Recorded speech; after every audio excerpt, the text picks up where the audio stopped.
Welcome to our channel. Today we how to disable SSO for a Box Enterprise account step by step clearly. Log in to your Box Enterprise account as an administrator. Navigate to the admin console from the main dashboard. On the left sidebar, locate and click on Enterprise Settings. Scroll down until you find the Single Sign-On section. Click on the Edit button next to Single Sign-On. In the settings, locate the option to disable SSO. Toggle the SSO setting to off. A confirmation prompt may appear. Review the changes carefully.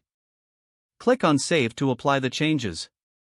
You will see a message confirming that SSO has been disabled successfully. Log out of the admin console. Notify your users about the change in the sign-in process. Ensure that all users have their individual Box accounts activated for access. Test the login process to confirm SSO has been properly disabled. Document the steps taken and update any relevant company policies. If the page does not load, refresh the browser or try again in a private or incognito window. Make sure you are using the correct email address, then retype it carefully to avoid small typos.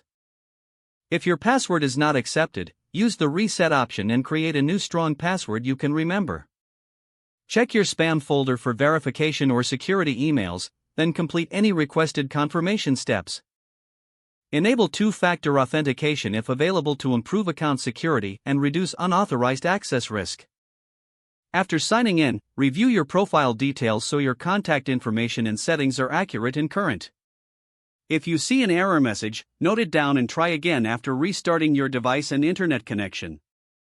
Log out when you finish, especially on shared devices, to keep your account and payment information secure.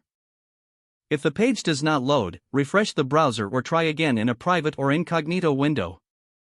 Make sure you are using the correct email address, then retype it carefully to avoid small typos. If your password is not accepted, use the reset option and create a new strong password you can remember.